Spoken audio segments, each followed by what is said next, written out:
Color TV. Color TV machiegni pacho. Ma e odwa.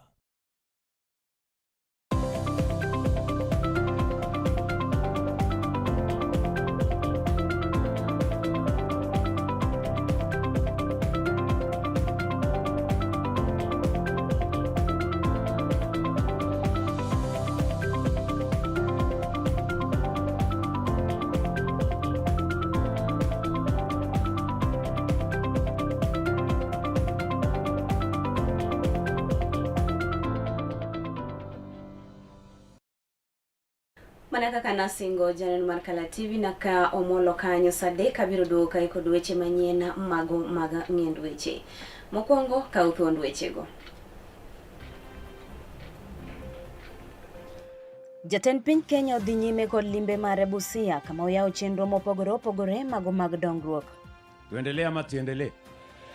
Mumeshawahi kuona kazi kubwa kama hii inaendelea Kenya hii? Nisukume ama nisisukume? Kabisa iende mbele. Na wale wananipigia kelele ni wanyoroshi. Pogruok pod medo neno e duond bura mar ODM moloyo to gi kinde ni mabende gigeto bedo kod romo mano mar NDC.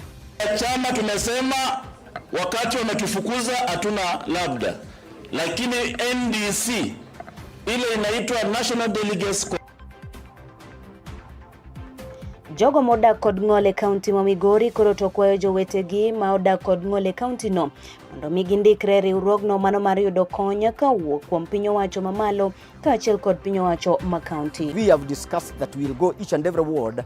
Let us move to each and every ward. And I want to tell persons with disability that anytime you have received the call, please come out, most of you. We don't want that if there is a Machiegni pacho mae odwa janeno mar Color TV ibedo koda nyaka giko nyinga Nelly Achieng ndine jaloko mara Bella Achieng.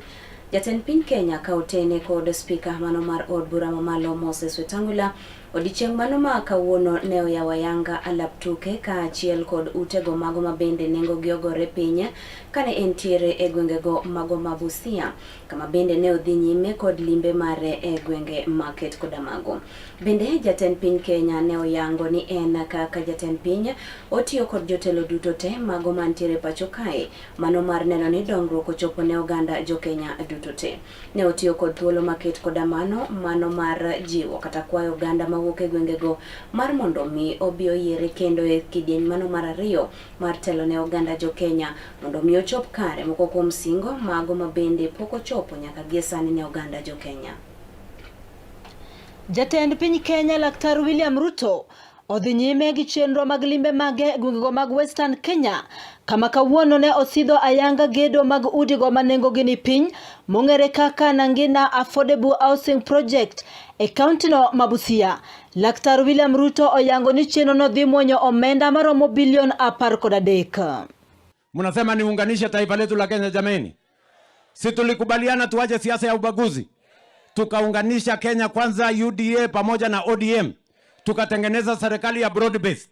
Si leo mimi nafanya kazi na mheshimiwa ndugu yangu hapa Otuoma na viongozi wa hapa. Hata kama tumechaguliwa chama tofauti, sisi wote ni viongozi na hawa wananchi wametupatia nafasi ya uongozi, tupange mambo ya maendeleo yao ndio Kenya iweze kubadilika. Mimi nawauliza jameni, mkubali tuungane, tushirikiane, tuwe na nguvu, tuende Kenya pamoja. Watu wa Busia mnaniambiaje? Mnasema tuungane, tushirikiane, tufanye affordable housing, tujenge masoko, niunganishe stima, nijenge barabara, Kenya iungane. Mnasema tuungane kwa sababu moja ni nguvu. Hebu nione wala anasema tuungane, tuungane, tuungane, tuungane. Wa hivyo nyinyi watu wa Busia mnasemaje? Ati Busia mnasemaje? Ati Busia mnasemaje? Hebu nione watu wa tutam. Laktar William Ruto bende osidho gedo mar alap tuke no Mabusia madhi muonyo omenda maromo milion 900 kendo biro tingo ji maromo 10,000. Na leo tena nimefika hapa Busia kwa sababu vile najenga stadium kubwa Nairobi Pia nimekuja kuanzisha ujenzi wa stadium ya hapa Busia. Ama namna gani my friends? Ile stadium kubwa mimi najenga Nairobi, ile ya Talanta itakayoitwa Raila Odinga. Sasa nimekuja kujenga stadium mpya hapa Busia. Hii stadium yenu itakuwa 10,000 seater stadium.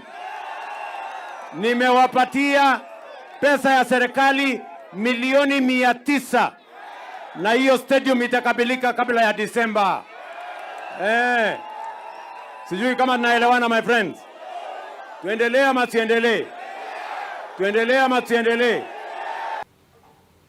Laktar William Ruto bende okwedo malich mokalo jotelo go manie kwetho makwedo piny owacho ma oyango ni goyo siasa machon mag pogo jopiny ka oyango ni obiro neno ni ogologi oko kendo oyombogi e yiero maduong' mabiro.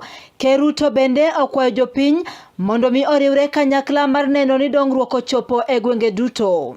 Tuendelee ama tuendelee? Mumeshawahi kuona kazi kubwa kama hii inaendelea Kenya hii? Nisukume ama nisisukume? Kabisa iende mbele. Na wale wananipigia kelele ni wanyoroshe. Nitawanyorosha mbaya sana. Ama namna gani bwana? Hata wanajaribu kuniletea mchezo ndani ya kazi, nimewaambia nitawatandika nyinyi. Ama namna gani? Sijui kama tunaelewana. Busia hoye. Jotelo mamoko mani kode kama oting'o jatend migawo mar Saga Migosi Wycliffe Oparanya to okwedo jogo mawacho wechego mag miriambo ni Ker Ruto onge bere ma osebedo ka kelo ne oganda e gwenge mag Western ka ipimo gi gwenge mamoko. Ka spika e od bura mamalo Migosi Moses Wetangula to okwayo oganda makono mondo mi oyie okaw pande kendo gindikre kaka jogo ombulu mar neno ni gibigi goyo mbulu ne ker mapacho ka Laktar William Ruto e kinde yiero maduong' mabiro e higa mar 2027. Miaka zaidi ya 60 hatujawahi kuona maendeleo kama haya. Hii ndio mara ya kwanza tunaona mwangaza. Tunatoka gizani sasa. Tuna wanabii wa uongo ambao wanasema ati rais akija hapa analeta hewa na akienda mahali pengine anamepeleka mabilioni. Hao ni wanabii wa uongo, kwa sababu mimi nimekuwa na nafasi ya kutembea na rais kila mahali. Hizi projects ambazo Nekala TV and Brenda Agenyo. Eweche magumo moko wayudo kanyo ni jalup jatend piny Kenya Kithure Kindiki odiochieng' mano makawuono ne oyawo ayanga reru mano masuswa kaachiel kod mano mamalaba kama bende ne otiyo kod thuolo maket koda mano e yawo chenro mago mopogore opogore mago mag dongruok. Kithure Kindiki bende ne otiyo kod thuolono mano mar chayo jogo mago mabende obalo kod piny owacho mago mabende osebedo ka chayo moko kuom dongruoge ma piny owacho mamalo osebedo ka chwalo ne oganda jo Kenya e pacho kae. Ne okwayo jatend piny Kenya William Ruto ni kik chik ite e weche maket koda mago to wene ji makamago mar mondo mi orakre kodgi achiel kachiel. Badala ya kusema sera yenu, mumetumia muda wenu wote kutukana, kudharau na kudhalilisha rais wa taifa la Kenya. Mimi nawauliza hivi, before you start demanding for President Ruto to act presidential, have you treated him in a presidential manner? Mumemuongelesha na kumuonyesha kama rais ya Kenya kabla mwanze kusema ati lazima akae kama rais. You cannot demand that President Ruto should be presidential when you have used all your time to insult, to demean the office of the president and the holder of that office. Na mimi nimesema enough is enough. Na mimi nimeambia mdosi wangu sasa atulize pole. Awachane hawa watu, ni watu wadogo. Awachie fireman na wale wengine. We will deal with these characters. These are small timers. Sisi tumepigana vita kubwa, my friend. Moko kuom kwetha mago mag jotelo mowuok e duond bura mar ODM ma otisore ni Linda Mwananchi oyango ni gin ok gibi yuore romo mano mar NBC ma bende ichano mar mondo mi obi obagi tarik 27 dwe mar adek 2026 kane otelnegi kod jod bura Caleb Hamisi giwacho ni NDC ber ka bende iluongo kod jagoro mano mar duond bura ma bende giyango ni en Edwin Sifuna to nyaka gie sani romo ma bende uluongi no en mano ma uluongi kod jodonga ich kendo ne gilero ni gibiro dhi nyime mar mondo mi gisir duond bura mano mar ODM mar neno ni tok yiero maduong' ma higa manyien gibi gichuogo piny owacho mano mabiro. Chama tumesema wakati wametufukuza hatuna labda, lakini NDC ile inaitwa National Delegates Conference inafaa iitwe na Sifuna. Ile NDC jaitwa na Sifuna ni ya wakora, wameharibu chama ya Raila na baba hajafurahia penye yako, sawa sawa. Lakini kwa heshima ya baba tutaendeleza maoni ya baba.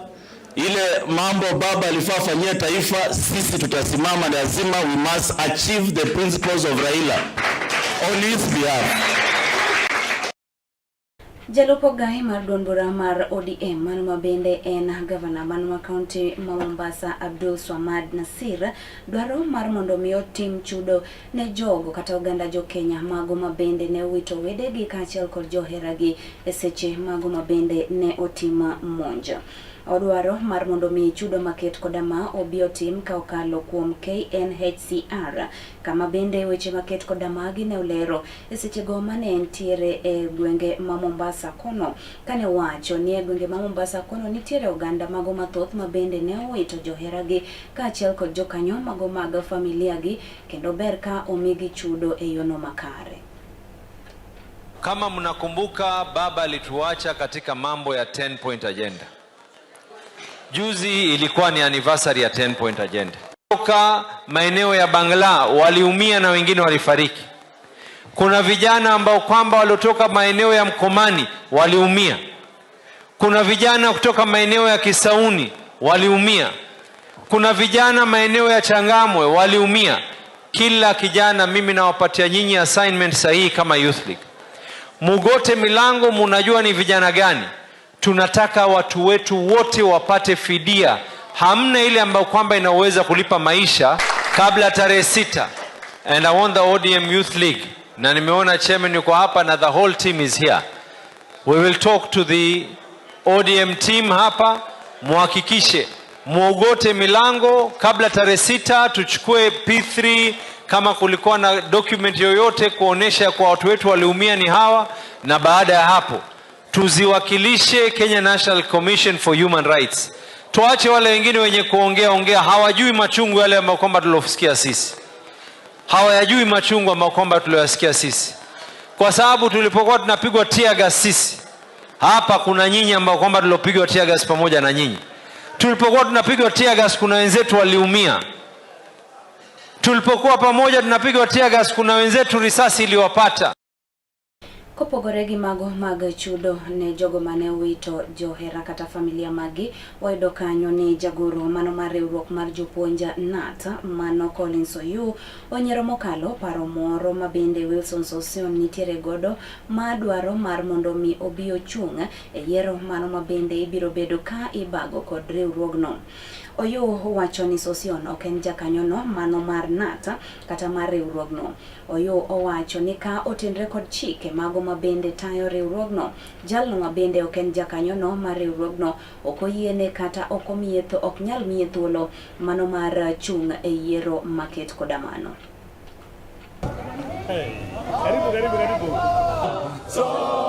Kama sheria imekataa yesi mpinzani, so in so long as we work with the law and our constitution, sina mpinzani. In fact, I've been endorsed here. The law is very clear. And I want you to go refer to part 4 of the Labor Relations Act, revised 2022. Then come to our constitution. Utapata hakuna nafasi ya mtu mwingine ambaye is not a member here. So don't talk to me about non-members of Kenya National Union of Teachers. I don't even want to hear about them. You know, I just don't want to talk about everybody walking around the streets and calling herself a candidate. He has no place in the leadership of NAT. Hannah, NAT is not, you know, a duster rag. It is not. Where you step out, go into politics, go into your business outside there, and you come back, you want to be a candidate. Where? Wapi hiyo? Hata kama unataka power kuna hapa. Sisi ndio wenye power. Sisi ndio wenye power. And we shall control this union to be respected and liked by all. All and sundry, and I'm talking about the members, we are here for you for the union. Non-members should talk from outside the fence.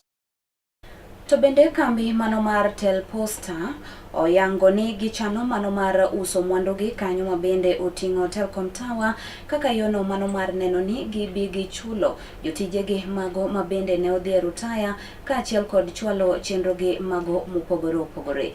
Weche maket koda magi ne giwacho e kaunti mano ma Kisumu kae ka otelnegi kod Ignatius Wamalwa mano mabende en achiel kuom apisaze kambino kama bende giyango ne gibiro bedo kod twak mano makare mano mar neno ni jotije go duto te mago mane tiyo e kambino to ne odhi rutaya obio yudo chudo mano makare to ka bende osetim chenro mano mar uso mwandu makamago.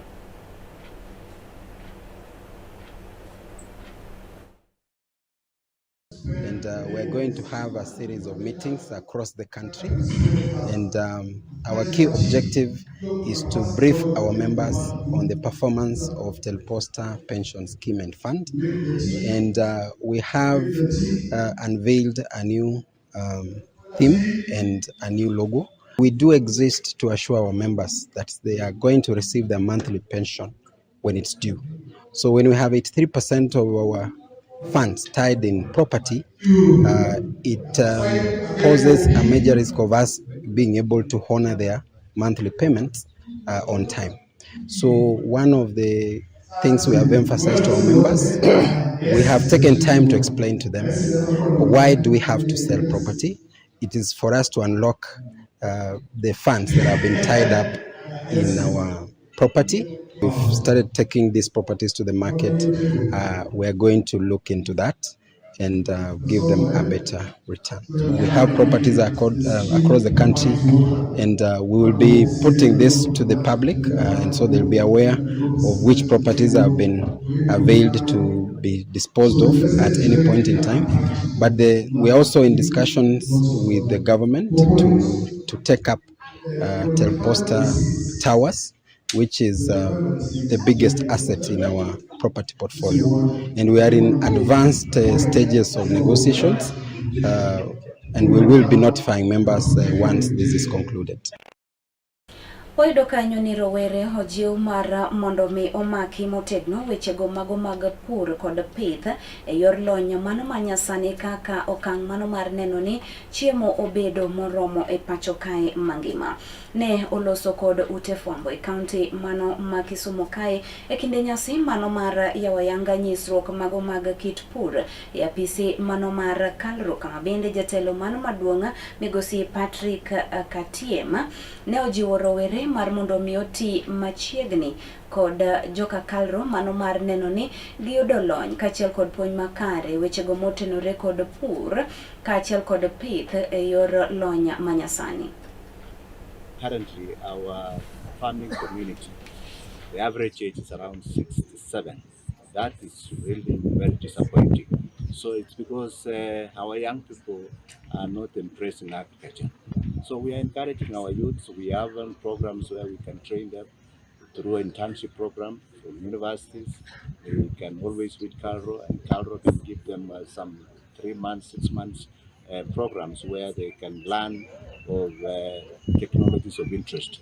We are also finding opportunities where the young people can be supported to do the production at various sites. So we want to encourage our youth to visit all our Kalro centers, wherever they are, so that they can know which opportunity they can be able to access, including visiting our Kalro website, so that they can realize what we can be able to offer to support them. Like you heard from the Director General, The objective of KALRO is to contribute towards solving farmers' problems for increased agricultural production so that the country can feed its people. We can chase away hunger. Now we are told that young people make up over about 70%. In fact, they estimate as 75% of the population.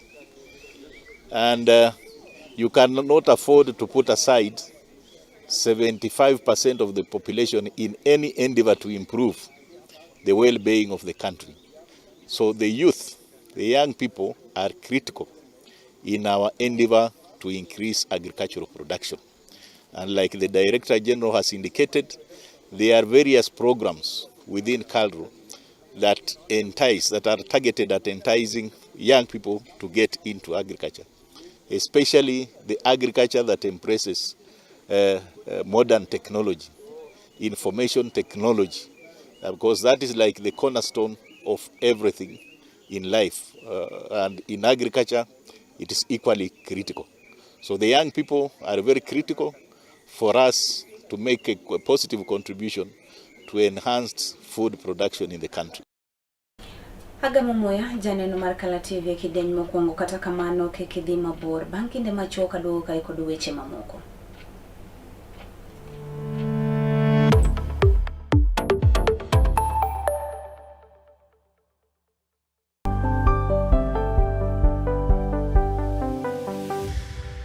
Piny koro tauru gi mare, emomiyo Kala TV chako odiochiengi kod sulwe mokinyi. Kabende sulwe mokinyi menyo odiochiengi juma mangima. Kawachako kod weche manyien matuche kendo miyo ing'eyo gik matimore e tung piny koni kod kocha. Kabende warango kaka odiochiengi biro bedo e futo mar yamo e kor lwasi, nondo mar oboke, chal mar apeyni e kind mamoko mathoth. Bang'e to iyudo twak manimba kod jolony ma opogore pogore kanyakla kod kithor mar weche gweko ma opogore pogore. Wechego mag siasa, twak e weche ngima, somo, ohala e kind mamoko. Ema omiyo wuok tich nyaka tich abich itudori kod an Justus Adoyo kaachiel koda ka an Brenda Agenyo saa 12 okinyi nyaka saa 4 onyango mana e Kala TV. Kala TV machiegni pacho ma e odwa.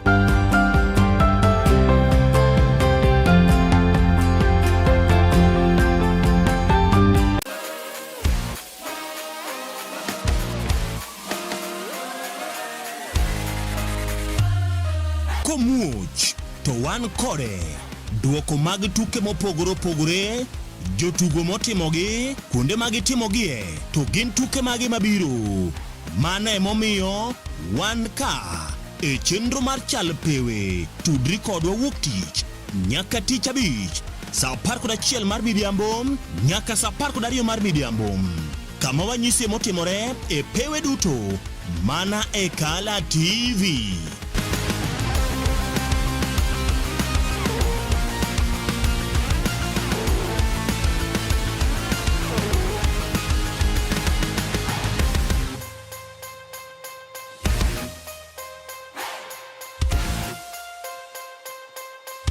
Get ready to elevate your business and any other commercials when you advertise with us. We are not just a channel. We are your gateway to the peak, for we give you the precision and desire to your commercials. Let us be your partner in success, broadcasting your message to thousands of our viewers. Contact Kala TV today and let's make the magic together. Tok bedo kod odiochieng' marabora e sikunde ka iduogo pacho, yud thuolo mar kweyo pachi kendo bedo gi mor e chenro mar Bang School. Chenro mar Bang School chakore saa 10:30 ma midhiambo nyaka saa 11 ma midhiambo. Kama inene katun mamori, ipuonjori weche mathoth, ibedo kod mor gi nyiero motimo Cathedral. Kik bai, Bang School, chenro manigi mor lilo ne nyithindo duto. Kala TV, machiegni pacho ma e odwa.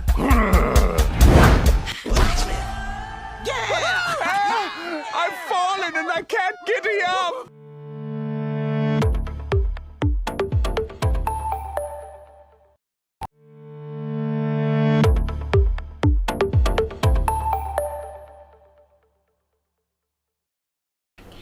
machiegni kendo wadhi nyime. Wayudo kanyo ni riwruok mano mabende kelo kanyakla jogo mabende chiwo yedhe e kuonde thieth kata lab techs kaachiel kod riwruok mano mabende kelo kanyakla nyamrerwa. Odiochieng' mano ma kawuono ne olimo od thieth ma Jaramogi Oginga Odinga kendo ne giketo kokgi e ogirimiti mano mar biro tiyo kanyakla. Ne otelnegi kod Laktar Joshua Clinton Okise mano mabende en jata chenro makojolo e kar thieth mano ma Jaramogi kama bende ne oluwo ni okang' makama en mano mabende biro bedo kabero kendo jiwo chenrogo mago mag thieth e od thieth onogo. Having an open door policy and even inviting us to have this discussion. Public health officers are the first link they link the community and the healthcare facilities. And therefore, our role here in the facility cannot be underscored. We do IPC issues, that is infection, prevention and control issues. We do WASH, that is water, sanitation and hygiene issues. We do issues with the food and water quality control systems. We make sure that the patients are safe. Our fellow colleagues are actually very safe. We control and bring down the disease burden in this facility. And therefore, I want to thank the CEO, and I also want to kindly urge the President to continue. We want to thank him because he's actually shown a very good interest of supporting public health intervention in this country. But we're actually urging you, Mr. President, and the entire Minister of Health, let's ensure that we invest more because public health officers are not community health promoters. CHPs are important and they have been there since time immemorial. They have been acting as volunteers, but we want to thank the government for upgrading them. So as we come to a close, I want to say as we leave this place, Bwana CEO, you'll never see a strike here. CC, we are God. We like doing our work. We took an oath to do our work. We will support you. We will support the government of the day. We want to ensure that we achieve a service delivery in this facility. Olimwa gi teams ariyo, team mag jo union ma represent jo lab to gi team ma represent public health officers. Ne gibiro mondo wa sign ogirimiti makoro miyo wabedo kodgi kanyakla, what we call a relationship, osiep mar tich gi jotich magi represent Jaramogi Oginga Odinga. So wawuoye weche mang'eny including employment opportunities, yore mag ndiko ji tich nikech currently yudo ka nyithiwa mang'eny osomo gidhi sikul, gitimo medicine, gitimo weche madil gi public health, alwora gini lakini tich onge. Koro wa discuss ways ma kaka wan jok mondike government wanyalo bedo piny mondo wang'i kaka wanyalo manyo opportunities ma jowa maonge opportunities mapok obedo employed kaka ginyalo bedo employed. To Jaramogi ka wasechako nekech nitie program masani wan go iluonge ni Jaramogi Oginga Odinga Teaching and Referral Hospital JOTRH Mashinani program. Program ni biro miyo wakelo on board various nurses, public health officers to gi cadres mamoko mondo watem dino gap mantie e sector mar onge mar tich e Kenya ka. Koro ok wadwa ni wa complain ni government ok employ, wan be wadwa ni wakony government in terms of creating job opportunities.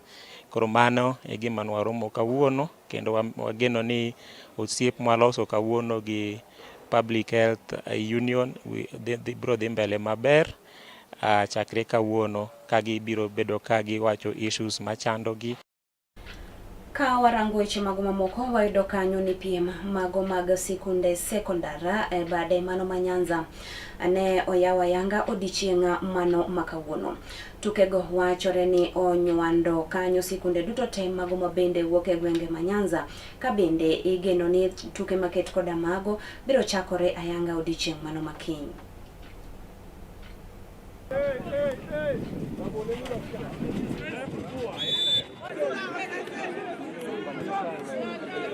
Mana kaka ignigo mamoko tuke skunde sekondari gaganario kod prario kod ochelnieri tamnieri mokwongo chakore ayanga odichieng'nieri makawuono skundi awenero ma Maseno maidore Kisumu West Sub County Kisumu County.